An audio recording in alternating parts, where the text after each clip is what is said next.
Так, костывы – это татарское национальное блюдо. Его можно отнести ко второму блюду или к выпечке.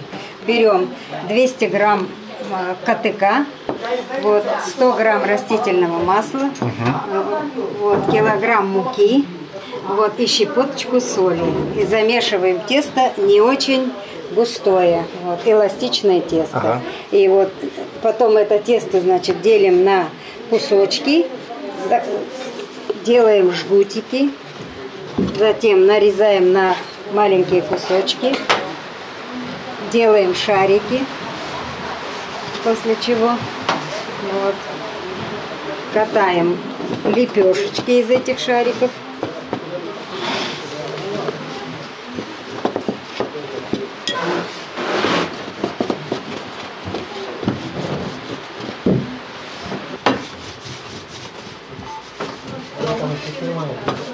Вот такие небольшие лепешки раскатываем, затем обжариваем в печи на сковородке.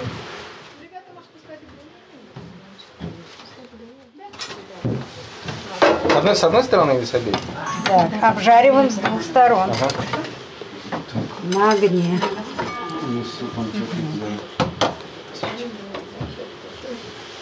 На сухой сковородке обжариваем.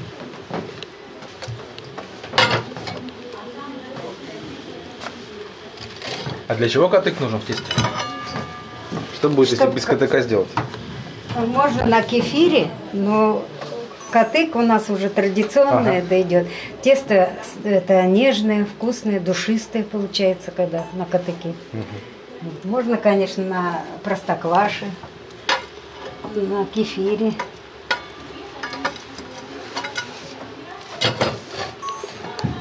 Вот, обжарили, значит, с двух сторон лепешку. Вот. Затем подготовленное картофельное пюре. Вот. Ну, пюре готовим тоже на молоке, на сливочном масле. Вот. А после того, как лепешку обжарили, надо смазать сливочным маслом с двух сторон.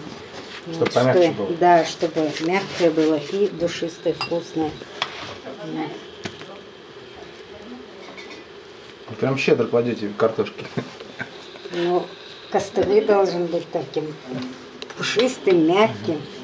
Вот такие порции получаются у нас. Но при подаче мы делим на два кусочка.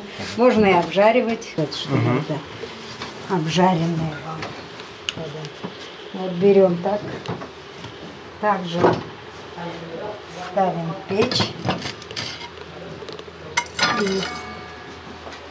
И с двух сторон румянится. И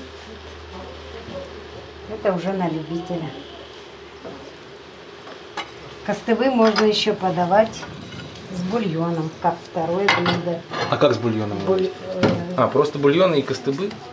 Костыбы подаем и бульон отдельно. Вот сейчас подождем маленько, чтобы разрумянилось. Вот темно здесь у нас в печи. Вот. Обжаренные и не обжаренные. Такие лепешечки. Спасибо большое.